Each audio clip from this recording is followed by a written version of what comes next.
Mis hermanos, Dios les bendiga. Tengan una feliz tarde de día sábado. Saben, según la Biblia, el mismo valor que tiene el culto de la mañana, tiene el culto de la tarde. Porque ¿hasta qué hora llega el sábado? Hasta la puesta del sol. Ahora la pregunta es, ¿de dónde habrán sacado nuestros hermanos adventistas de venir en la mañana y en la tarde quedarse durmiendo en la hamaca? Mi Biblia enseña de que el día del Señor termina a la puesta del sol. ¿Cuánto creen de que Dios se merece un día completo? Claro que sí. Durante toda la semana ya andamos en ajetreo, en el trabajo, en el negocio, en el campo. Y Dios nos dice que le dediquemos un día completo a Él. Y aún así nosotros no le dedicamos de veras como se merece la adoración a Dios en su día santo. Es bueno, hermanos, recalcar estos puntos porque muchas veces como adventistas nos olvidamos. Vamos a orar, hermanos, porque necesito que tengamos una clase sólida y profunda de profecía bíblica. Así que vengamos de rodillas.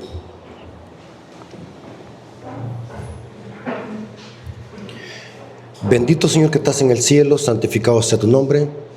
Te agradecemos porque por tu amor y tu misericordia nos has permitido que nos reunamos en tu templo para poder escuchar tu palabra. Bendice a nuestros hermanos, amigos, jóvenes, que nuestra mente y nuestro intelecto puedan estar atentos al mensaje, podamos crecer en conocimiento y podamos conocer las profecías bíblicas, porque tu palabra dice que sin profecías el pueblo se disipa. Bendícelo, Señor, en esta clase, te lo suplicamos en el nombre de Jesús. Amén. Ok, hermanos.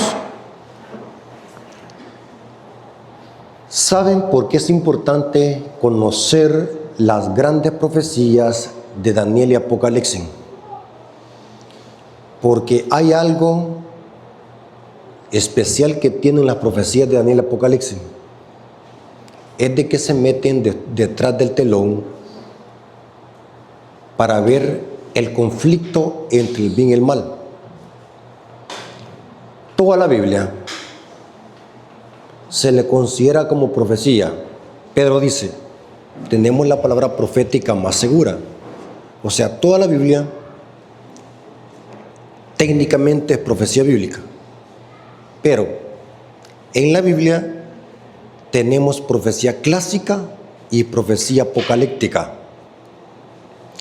La profecía clásica es lo que hace presentar el conflicto entre el bien y el mal desde una perspectiva visible, o sea que se puede ver. Mientras que el libro de Daniel y Apocalipsis nos presenta el conflicto entre el bien y el mal más profundamente y se mete detrás del telón, mientras que la profecía clásica presenta el conflicto entre el bien y el mal fuera del telón. Por eso es bien importante que como adventistas conozcamos profecía bíblica. Eso dice la sierva del Señor en el libro Testimonios para los Ministros, página 112.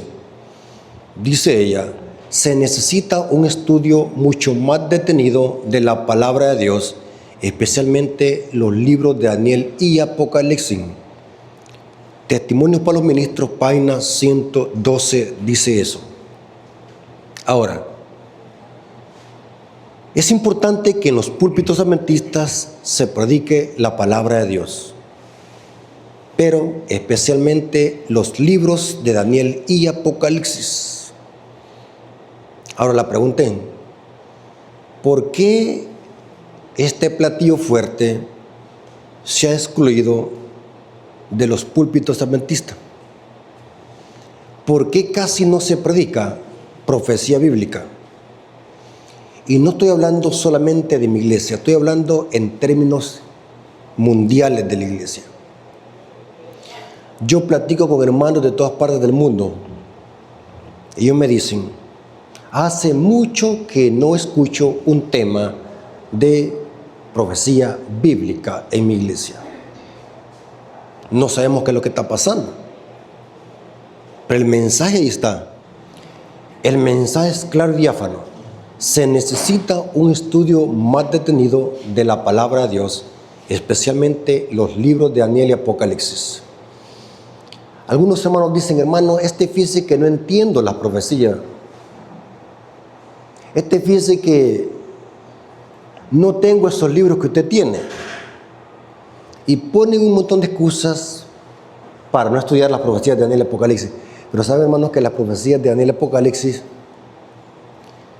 son difíciles de entender y fáciles de entender al mismo tiempo.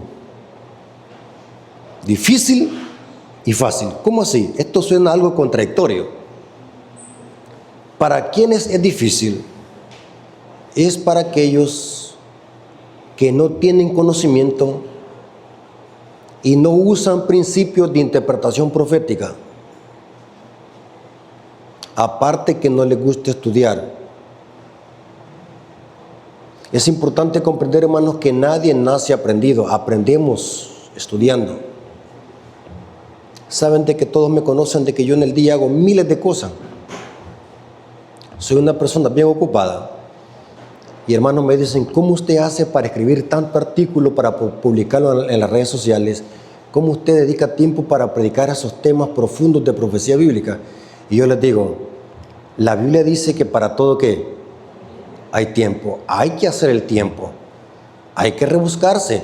Cada quien tiene que hacer su propio tiempo. Yo no puedo acoplarme al tiempo suyo, ni usted al mío. Yo tengo que rebuscarme para hacer mi propio tiempo para poder estudiar. ¿Saben por qué, hermano? Dice la sierva del Señor, y eso está en el libro Eventos de los Últimos Días, vendrá tiempo donde vamos a ser privados de la palabra escrita, pero no de la palabra que está en nuestra mente. ¿Qué significa eso? Que las Biblias que hoy tenemos en nuestras manos van a ser quitadas y quemadas, como lo fue durante la Edad Media por la Iglesia Católica. Entonces, si no dedicamos estudio a la palabra, ¿cómo vamos a hacer en aquel día cuando vayamos a ser llevados a tribunales? ¿Qué dice el Evangelio? ¿Qué dijo Cristo? Cuando fuésemos llevados a los tribunales para ser juzgados, no os preocupéis de lo que vas a decir. ¿Por qué? ¿Por qué no hay que preocupar? Porque el Espíritu Santo nos recordará ¿qué? ¿Qué es lo que nos va a recordar? El TikTok. ¿Verdad que eso nos va a recordar el Espíritu Santo, el TikTok? Nos va a recordar lo que hemos ¿qué? Estudiado. Cuando seamos llevados a tribunales, hermanos, ahí no va a andar usted con su Biblia, porque va a ser prohibido. Pero si la tenemos en la mente, el diablo no la va a poder quitar de ahí. ¿Cuánto creen de que Cristo, cuando andaba en la calle predicando el Evangelio, andaba con una Biblia en la mano? En los tiempos de Cristo no existía Biblia, sino que existían pergaminos y solamente los leían los fariseos, los rabinos en la sinagoga. La Biblia que existía en los tiempos de Cristo se le conocía como la Septuaginta, la versión del 70. La Septuaginta, versión griega del Antiguo Testamento, que contenía la Torá, los Nevi'im y los Ketubim. Pero ¿cómo es que Cristo, cuando platicaba con los fariseos, decía escrito está? ¿Por qué? Porque Cristo andaba ¿qué? La Biblia en la mente, pero ¿cómo es que se la metió? ¿Saben de que el sábado estuve en San Juan de los Merinos hablando de eso? Dice el Espíritu de Profecía que Cristo aprendió la Biblia, ¿saben de quién? ¿De quién? De su madre humana. ¿Quién era?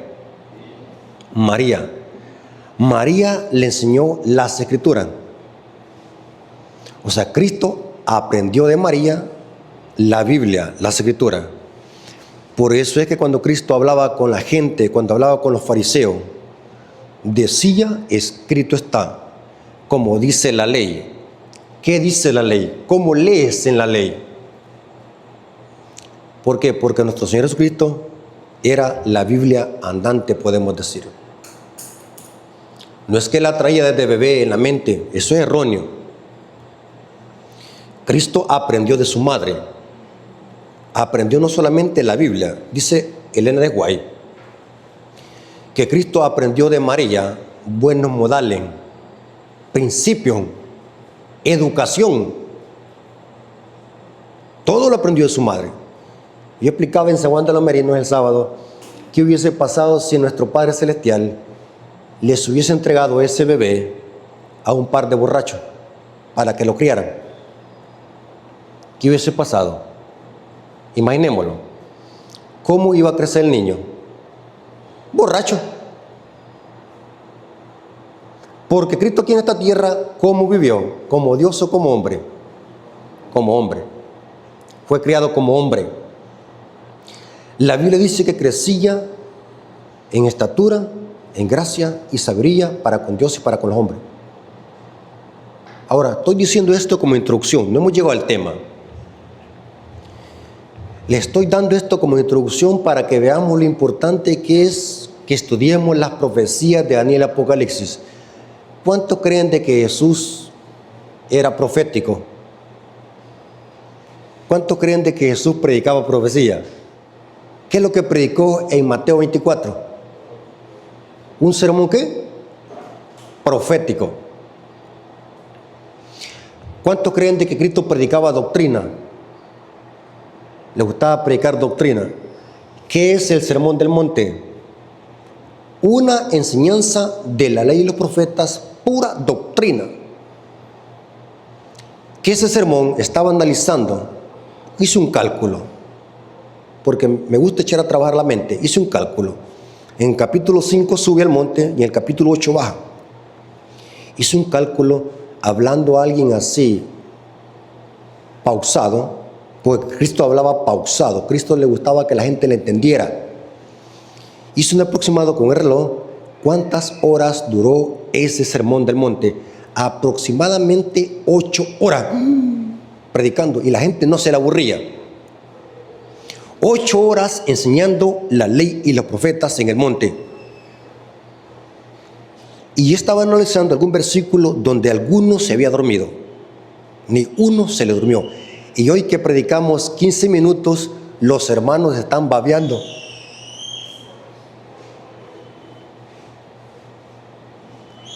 ¿Se dan cuenta? Y queremos crecer en conocimiento y nos dormimos a la hora de un tema. Cristo era profético. Ahora, si me entendieron esto, vámonos al tema. ¿Saben cómo he titulado esta clase? Un misil apuntando a los adventistas del séptimo día. Hay un misil. ¿Quién creen ustedes de que tiene apuntando con un misil a la iglesia adventista? El diablo. El diablo tiene a la iglesia adventista en la mira. Pero ¿por qué será que el diablo tiene en la mira a la iglesia adventista? ¿Cuántos creen de que el diablo conoce la verdad? Conoce la verdad. ¿Cuál es el problema del diablo? Que no lo obedece. Pero el diablo conoce la verdad y la conoce mejor que un erudito. El diablo sabe que la iglesia adventista posee la verdad. El diablo sabe. Y la iglesia adventista es la única que hace temblar al diablo con el mensaje. Pero así como estamos, no le hacemos ni cosquilla. Así como estamos, no le hacemos ni cosquilla al diablo. ¿O creen ustedes que le hacemos cosquilla? ¿Cuántos han leído en el libro Testimonios para los Ministros, página 412, una conversación que tuvo el diablo con sus demonios? Y ahí dice qué es lo que habló el diablo de la iglesia adventista. Testimonios para los Ministros, página 412. Saque su celular y anote esa cita para que después lo descargue el libro por internet.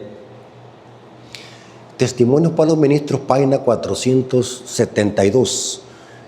El título del tema se llama Las trampas de Satanás, en el libro Testimonios para los Ministros, escrito por la sierva del Señor Elena Eddy White. El diablo sabe que la iglesia adventista predica la verdad.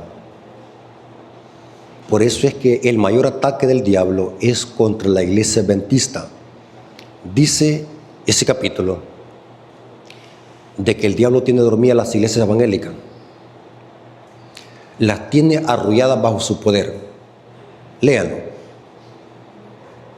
Repito, Testimonios para los Ministros, página 412. Título, Las trampas de Satanás. Léalo.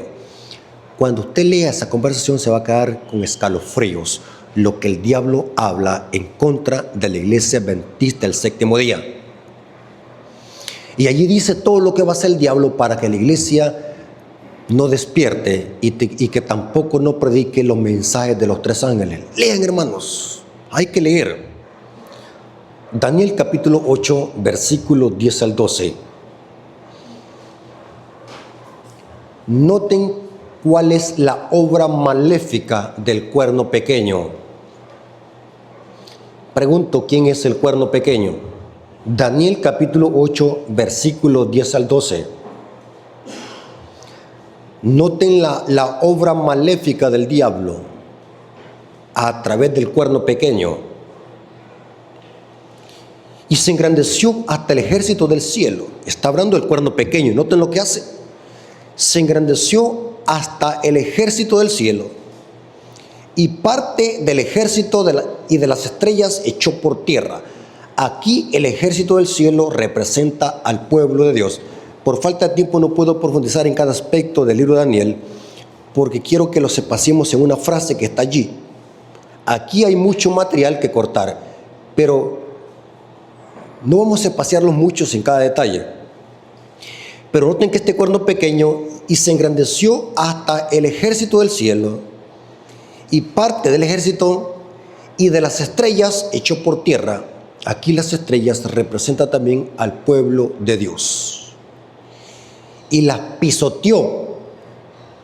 Noten que al ejército de Dios y las estrellas de Dios fueron pisoteadas por este cuerno pequeño. Y aún se engrandeció contra el príncipe de los ejércitos. Y por él fue quitado el continuo sacrificio. Noten las acciones malévolas del cuerno pequeño. Y por él fue quitado el continuo sacrificio. Y el lugar de su santuario fue echado por tierra, y a causa de la prevaricación le fue entregado el ejército junto con el continuo sacrificio, y echó por tierra la verdad, e hizo cuanto quiso y prosperó. Noten lo que hace este cuerno pequeño.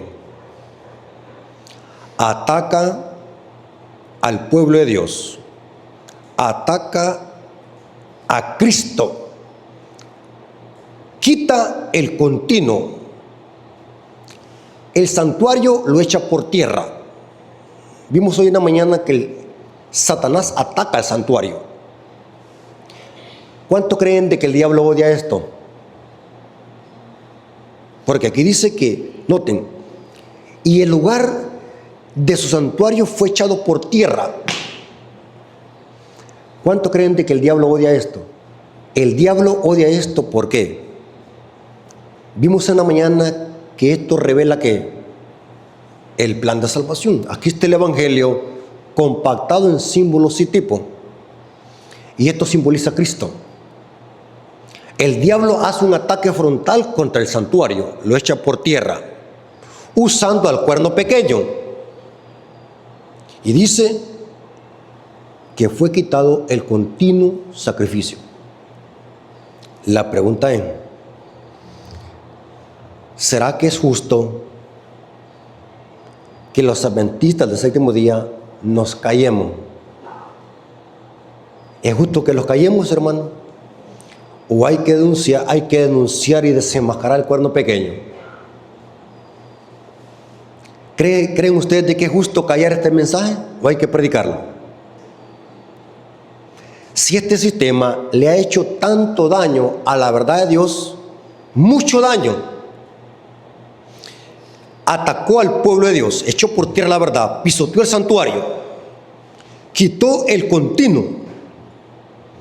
¿Cómo es posible que nosotros, los adventistas que conocemos la verdad, vamos a quedarnos callados? Es injusto. Hay una cita en el libro Mensajes Selectos, creo que ahí está. Los que poseen la verdad en Cristo no deben guardar silencio con respecto al misterio de la iniquidad. Hay que levantar la alarma, hay que denunciar este sistema en nuestras iglesias, en nuestras instituciones y colegios. Hay que resonar la alarma respecto a este poder anticristiano. Hoy me voy a meter en agua caliente, pero ¿por qué muchos de nuestros predicadores tienen miedo de denunciar a este sistema? Mi Biblia dice que hay que denunciar este sistema. El Espíritu de Profecía dice que hay que denunciar este sistema.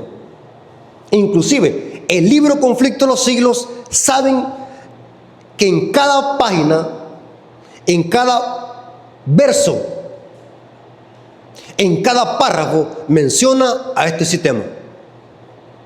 Vez tras vez, cuando usted lee el Conflicto de los Siglos, ¿cuántos han leído el Conflicto de los Siglos? Vez tras vez, cuando se lee ese libro precioso, que después de la Biblia lo recomiendo, se menciona vez tras vez a este sistema.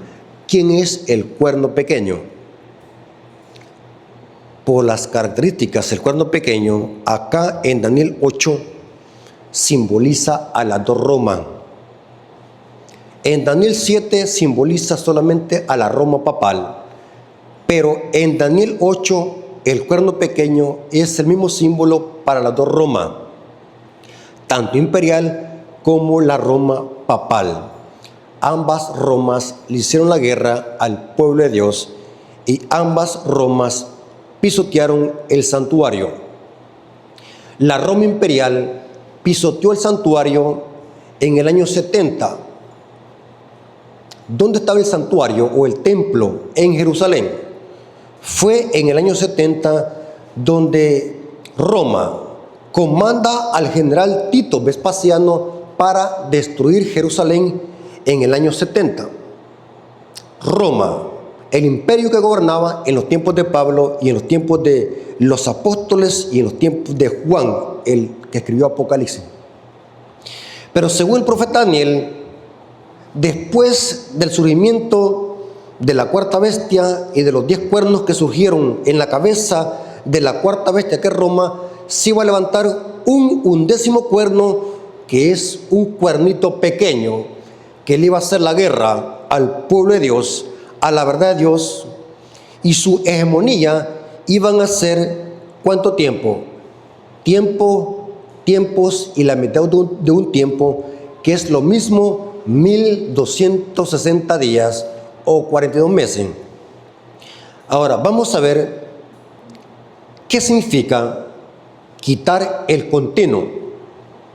Noten que aquí hay muchas acciones del cuerno pequeño, muchas acciones, pero yo quiero que nos espaciemos en esta frase: quitar el continuo sacrificio. ¿Están listos, hermanos? ¿Saben de qué estaba analizando? ¿Qué enseñan los teólogos protestantes respecto al cuerno pequeño? Dicen ellos que el cuerno pequeño es un rey griego llamado Antíoco Epífanes. ¿Cuántos han escuchado esa interpretación?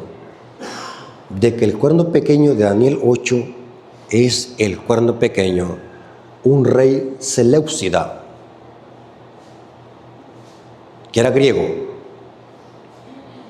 Pero haciendo un estudio profundo de los bosquejos proféticos de Daniel 7, Daniel 8, Daniel 9 y Daniel 11 y capítulo 12, esos bosquejos paralelos, es imposible que el cuerno pequeño se aplique a Antíoco Epífanes. Todas las características cuadran con el sistema papal, que Pablo le llamó el misterio de la iniquidad, y que Juan en Apocalipsis le llama la bestia, la ramera, símbolo para la Iglesia Católica. Ahora, ¿pero qué significa que este sistema quitó el continuo sacrificio? Ahora, hermanos, ¿están concentrados? Porque esta clase vale oro. Este es puro material sólido que estamos estudiando. ¿Vamos bien hasta acá? ¿Están concentrados? ¿No se han perdido todavía? Ahora, ¿saben que en el idioma hebreo no existe la palabra sacrificio? Acá, en esta palabra, el idioma hebreo solamente dice continuo. La Reina Valera añadió la palabra sacrificio, pero en el hebreo solamente dice, y por él fue quitado el continuo, no dice sacrificio. ¿Quién tiene otra versión de Biblia que suprima la palabra sacrificio? En el hebreo dice, fue quitado el continuo, no dice sacrificio. Esto lo corrobora Elena Edeguay en el libro Primeros Escritos, páginas 74 y página 75. Primeros Escritos, páginas 74 y página 75, Elena Edeguay explica de que esta palabra sacrificio fue añadida. En el hebreo solamente dice continuo, tamid. Dice así la sierva del Señor. Entonces vi en relación con el continuo, cita ella Daniel 8:12, que la palabra sacrificio ha sido provista por la sabiduría humana. O sea que fue el humano que le añadió eso al texto. No dice que fue Dios. Y no pertenece al texto. Y que el Señor dio el sentido correcto a los que proclamaron que había llegado la hora del juicio. Mientras existió la unión, antes de 1844, casi todos aceptaban la opinión correcta acerca del continuo. Pero en la confusión que reinaba desde 1844, se ha aceptado otras opiniones. Y como consecuencia han entrado tinieblas y confusión. La cuestión de fechas no ha sido una prueba desde 1844. Ella dice claramente que la palabra sacrificio, añadida al continuo, al tamid, fue provista por sabiduría humana y no aparece en el texto original. El texto dice que el cuerno pequeño solamente quitó el continuo. Ahora, ¿qué es el continuo? En el hebreo es tamid, continuo. Estoy investigando historia, como Guillermo Miller. ¿Saben quién es Guillermo Miller o quién era Guillermo Miller? ¿Cuántos han oído escuchar acerca de Guillermo Miller? Hermanos, es el colmo que como adventistas no conozcamos nuestra historia. Los que no conocen su historia están condenados a volverla a repetir. Es lamentable ver que hermanos no conocen su raíz. ¿Quién era Guillermo Miller? Un granjero que provenía de qué iglesia? Bautista. Guillermo Miller predicó el advenimiento de Cristo que iba a venir en el otoño de 1844. Guillermo Miller era un estudioso de las profecías de Apocalipsis y Daniel. Guillermo Miller interpretaba que el continuo se refería al paganismo. Miller creía de que este poder iba a quitar el paganismo, refiriéndose a Roma imperial. Según Miller, el continuo aquí representaba a Roma imperial. Cayendo Roma, se iba a levantar el cuerno pequeño, la otra Roma. Y Miller interpretaba el continuo como el paganismo. Algunos cristianos adventistas aún sostienen esta interpretación de Miller. Creen de que el continuo representa al paganismo, a Roma imperial. El cuerno pequeño quita al imperio romano y se levanta él. Así lo interpretaba Miller. Bueno, recordemos de que Guillermo Miller, aunque era un hombre de Dios, no tenía toda la luz que conocemos hoy. ¿Cuántos creen de que la luz es progresiva? Saben de que hay grupos disidentes, de que toman frases de los pioneros para atacar a la iglesia adventista. Por ejemplo, hay un grupo disidente que es antitrinitario. Ellos usan frases de pioneros como de Jaime White, Uriah Smith, que no estaban de acuerdo con la Trinidad. Pero ¿qué tipo de Trinidad? Trinidad católica, el clero o el credo católico romano con respecto a la Trinidad.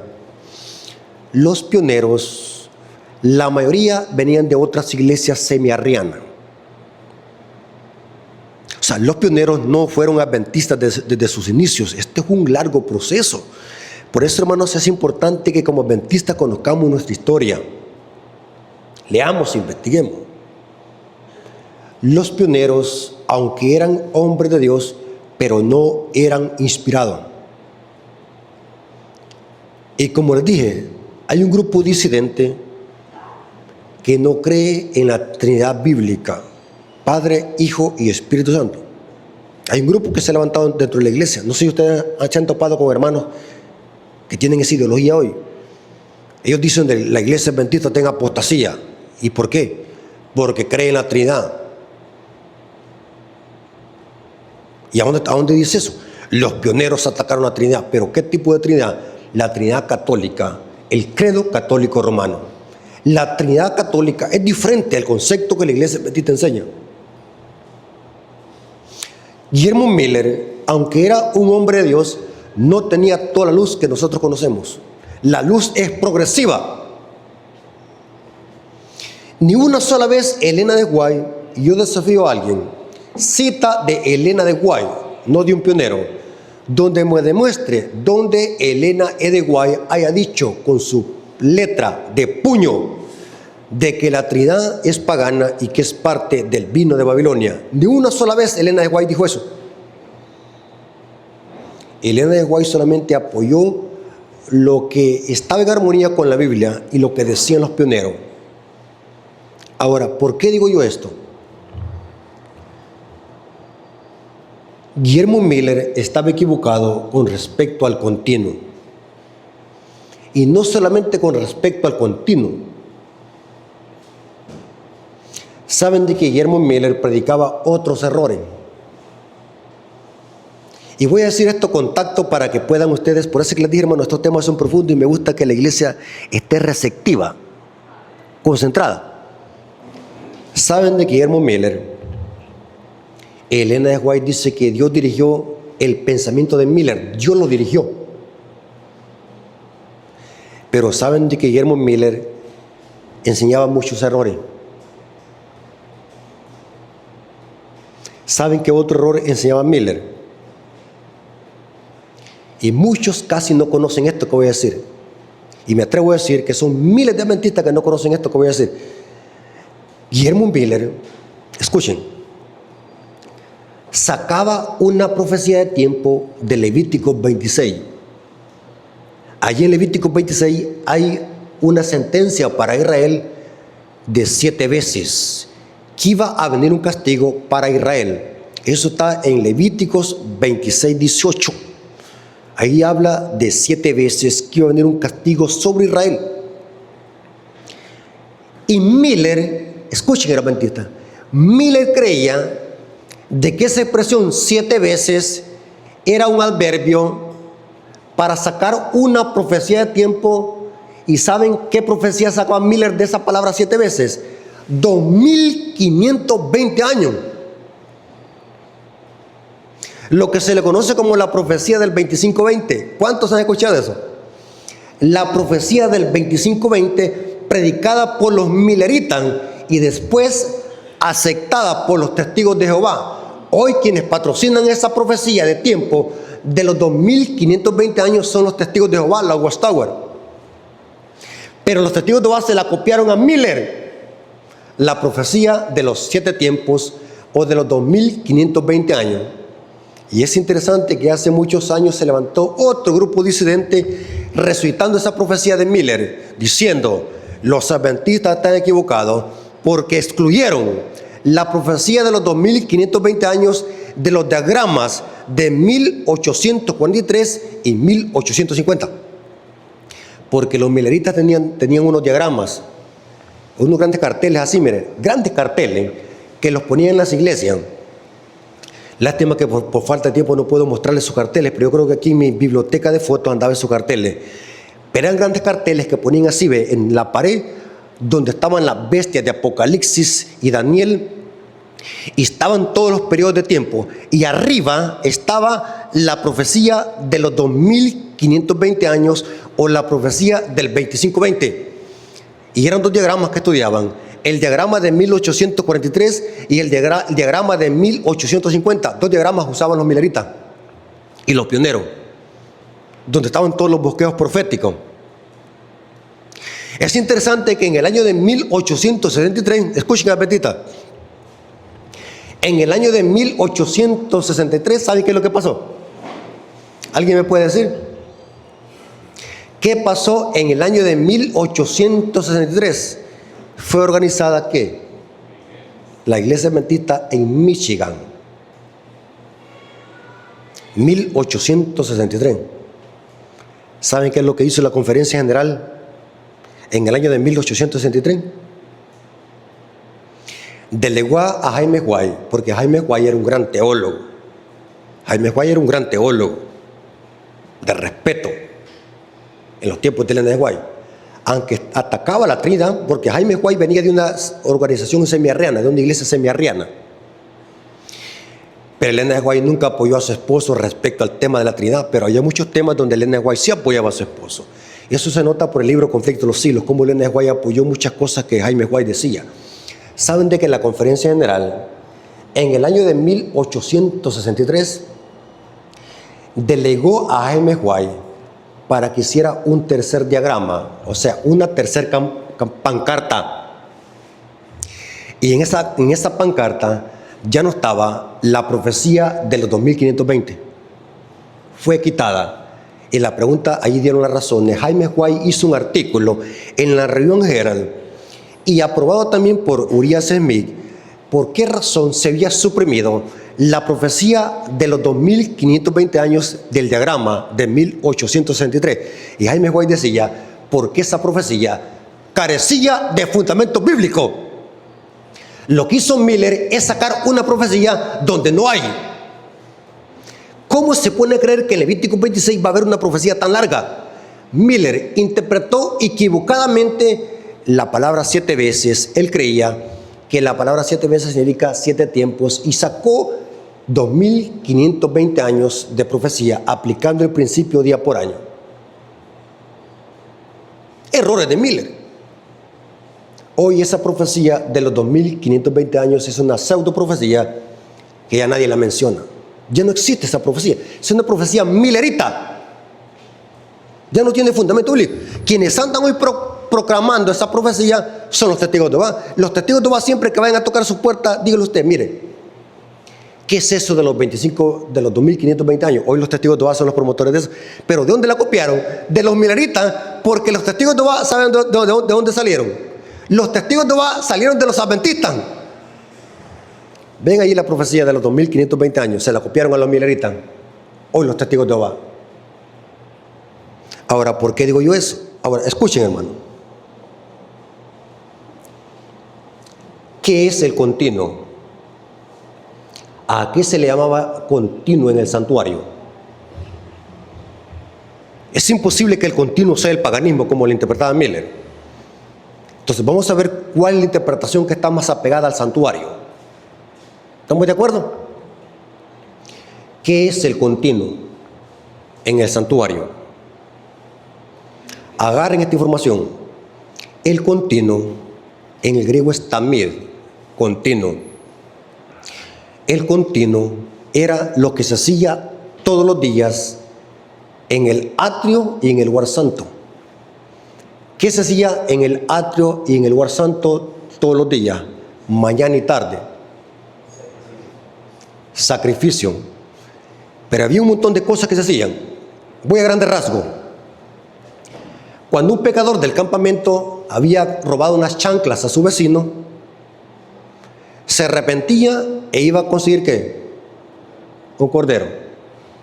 Confesaba sus pecados sobre la cabeza del animal, era degollado, y el sacerdote tomaba sangre de ese animal en un tazo, y antes de entrar al santuario, adentro, se lavaba las manos en el lavacro. El animal era sacrificado, ¿en dónde? En el altar del sacrificio. Se lavaba las manos en el lavacro y entraba al lugar santo. Y esparcía sangre sobre el altar del incienso y sobre el velo, dice la Biblia. Eso se hacía mañana y tarde. Por eso se le llamaba continuo. Porque la lógica se entiende que continuo significa ¿qué? De continuo. Algo que se hace ¿qué? Diario. El continuo. Lo que se hacía en el lugar, en el atrio y en el lugar santo. Sacrificio de cordero. En el atrio y el lugar santo, el sacerdote y el animal simbolizan a Cristo. Mire qué interesante. Cristo es el cordero y Cristo también es el sacerdote. Ahora, les explico. ¿De qué manera el cuerno pequeño echó por tierra el continuo? O sea, lo que se hace aquí y en el lugar santo. ¿De qué manera el cuerno pequeño echó por tierra el continuo? Pregunto, según el libro de Hebreos, ¿qué hace Cristo en el santuario celestial? ¿Qué hace Cristo? Dos ministerios. ¿Cuáles son? La obra de mediador y la obra de ¿qué? De juez. Pero durante la Edad Media, ¿qué obra hacía Cristo? Solamente la obra ¿qué? De mediador. Los adventistas conocemos perfectamente bien eso. La hora de juicio, ¿cuándo inició? 1844. Daniel 8:14. Cristo, según el profeta Daniel y el libro de Hebreos, está ministrando en el santuario como nuestro sumo sacerdote. Eso es el continuo.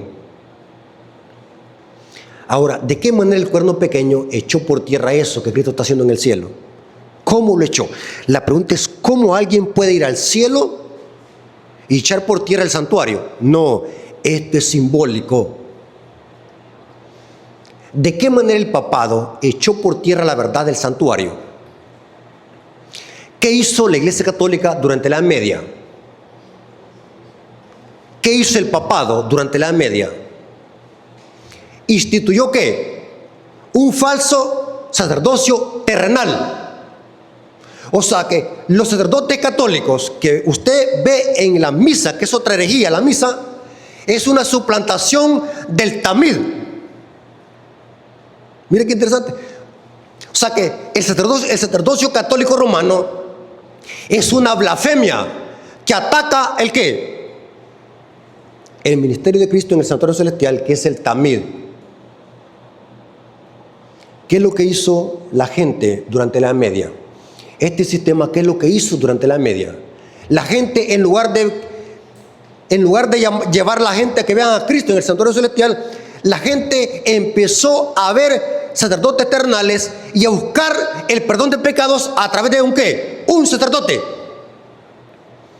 O sea que el cuerno pequeño, la Iglesia Católica, a través de la misa, el purgatorio, el falso sacerdocio católico romano, la confesión auricular. ¿Saben qué es una confesión auricular? cuando la gente va a confesarse secretamente donde el sacerdote, todo eso echa por tierra el santuario y el continuo. ¿Se dan cuenta, hermano? El sacerdocio católico romano es una suplantación del sacerdocio inmutable de Cristo. ¿Se dan cuenta cómo este poder quitó el continuo, echó por tierra la verdad e hizo cuanto quiso? Escuchen, hermanos, lo que voy a decir. Todas las doctrinas de la Iglesia Católica, todas, son un ataque frontal al santuario. Todas. El domingo ataca el santuario. El sacerdocio católico romano ataca el santuario. La misa es un ataque al sacrificio de Cristo. Noten.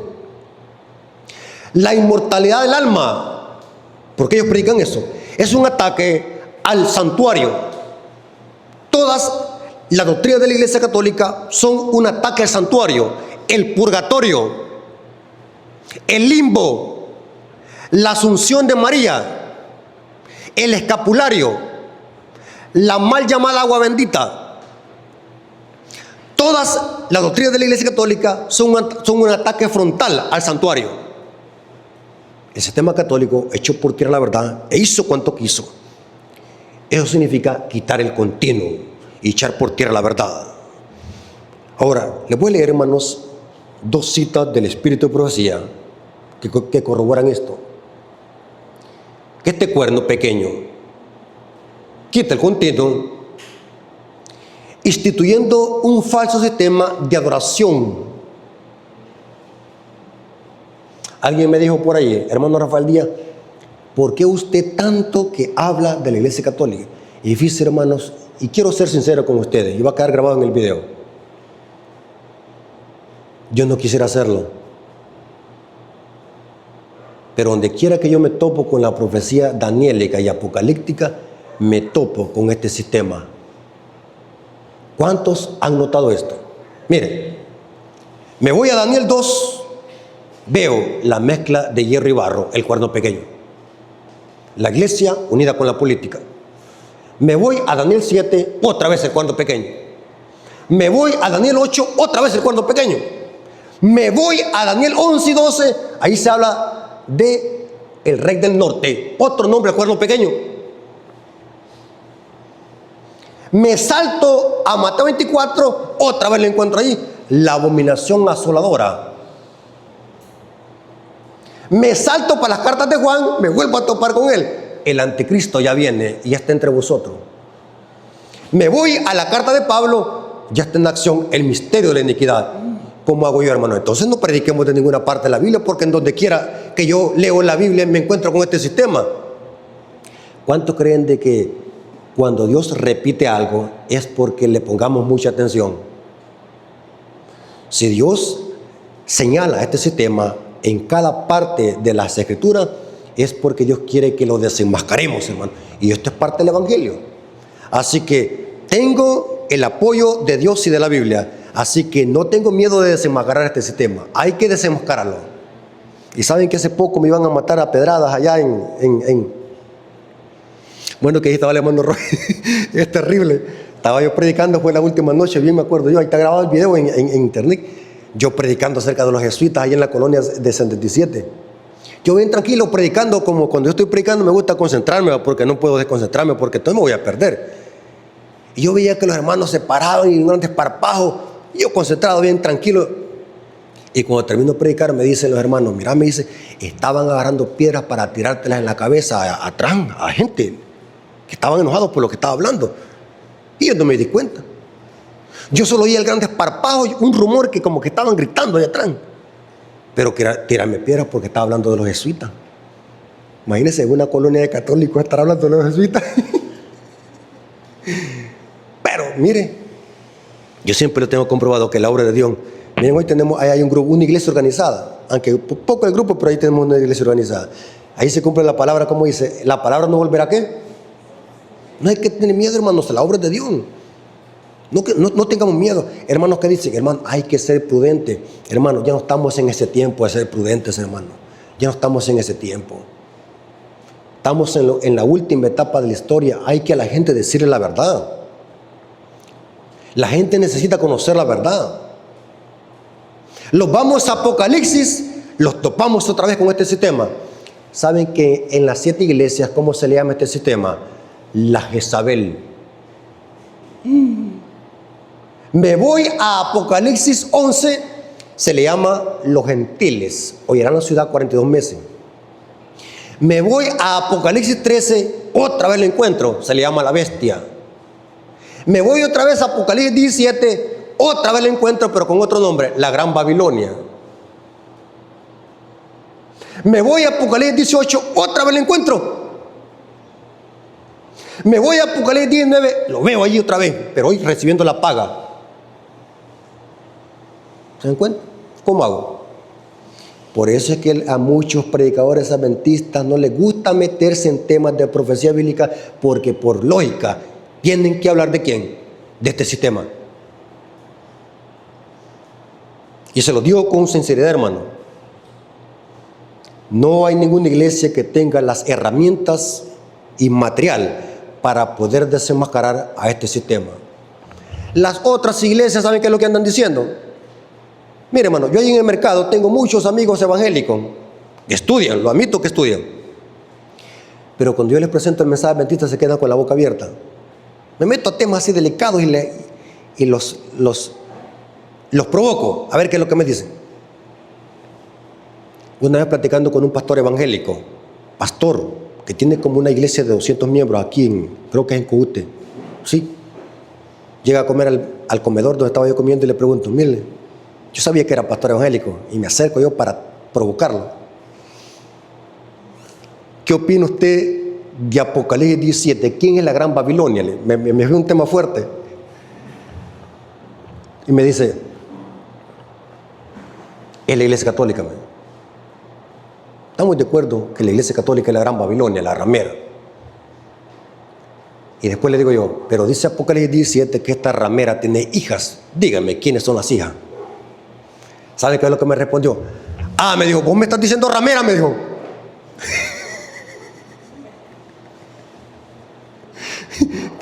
Captó que la ramera, las hijas son las iglesias protestantes. ¿Y sabe que le prediqué el mensaje? Según la Biblia solamente hay 2 iglesias, una ramera que tiene hijas y una mujer que guarda los mandamientos. ¿Quién es esa mujer que guarda los mandamientos? ¿Será que en esta tierra hay una iglesia que guarda los mandamientos? Sí, me dijo. ¿Cuál es? Y lo dejé ahí tutubeando. ¿Cuál es el mandamiento? Lastimosamente se fue porque estos temas son muy profundos, pero lo dejé con aquella inquietud. ¿Qué iglesia es esa que guarda los mandamientos? ¿Qué iglesia es esa? ¿Será que habrá una iglesia en esta tierra que exalta y guarda todos los mandamientos? No podemos, hermanos, estar guardando esta verdad. No podemos estar guardando esta verdad, hermano. No podemos estar proclamando que Cristo viene pronto y ocultando este mensaje. Para terminar, les voy a leer 2 citas del Espíritu Profecía, donde habla lo que hizo la Iglesia Católica al atacar el ministerio sacerdotal de Cristo en el santuario celestial. Historia de la Redención, página 343. Una de las doctrinas cardinales del catolicismo es que el Papa es la cabeza visible de la Iglesia Universal de Cristo. ¿Es verdad esto, hermano? ¿Es verdad que el Papa es la cabeza de la Iglesia? ¿Quién es la cabeza de la Iglesia? Cristo. Miren lo que hace este cuerno pequeño, ataque continuo. Según la Iglesia Católica, el Papa es la cabeza visible de la Iglesia Universal de Cristo, investido con autoridad suprema sobre los obispos y los pastores de todo el mundo. Más aún, el Papa se ha arrogado los mismos títulos de la divinidad. ¿Cómo se le llama al Papa? ¿Cómo le llama la gente al Papa? Santo Padre, su santidad, vicario de Cristo, Señor Dios el Papa. Pregunto, ¿quién es el vicario de Cristo? ¿Sabe qué significa la palabra vicario? Sustituto, el que sustituye el oficio de otro. ¿Quién es el vicario de Cristo? Bíblicamente, Juan 16:8. ¿Quién es? El Espíritu Santo. O sea que el papado no solamente es anticristo, sino que es antiespíritu. Historia de la Redención, página 348, párrafo 1. Dice así: la ascensión de la Iglesia Católica al poder señaló el principio de la Edad Media. A medida que su poder aumentaba, las tinieblas se hacían más intensas. La fe se trasladó de Cristo, su verdadero fundamento, al Papa de Roma. Miren cómo este sistema atacó el santuario y el continuo. En lugar de confiar en el Hijo de Dios para obtener perdón de pecados y la salvación eterna, la gente recurría al Papa y los sacerdotes para confesar sus pecados. ¿Saben qué es lo que dice la gente hoy? Que para que Dios nos perdone nuestros pecados tenemos que ir ¿dónde? Donde un sacerdote católico. ¡Qué blasfemia! El cuerno pequeño hecho por tierra, el continuo. Tremendo, hermano. Se les enseñó que el Papa era un mediador. ¿Saben qué es un mediador? La Iglesia Católica enseña que para ir a Cristo tenemos que pasar por el Papa y por el sacerdote católico. ¿Saben de que descaradamente así me lo han dicho? Lean mis publicaciones en Facebook, cómo católicos se meten a blasfemar allí, en los comentarios. Lean que si yo no me confieso con un sacerdote, estoy condenado. O sea que según el concepto católico ya estoy frito. Porque tengo que ir donde un sacerdote para que me perdone los pecados. ¡Qué blasfemia! Y que solo podían acercarse a Dios a través de un sacerdote, más aún, que estaba en lugar de Dios para ello. Y por lo tanto, debían ser obedecidos sin vacilar. Cualquier desviación de sus requerimientos era causa suficiente para que hubiesen sido llevados a la hoguera. Hermanos, por eso es que les digo, hermanos, hoy que estamos en tiempo de pan, debemos de deleitarnos con estos temas, comer estos temas, porque en la Edad Media, hablar así como estoy predicando, ya me hubiesen quemado unas 4 veces. Era digno de ser llevado a la hoguera. Lean la cita, Historia de la Redención, página 348.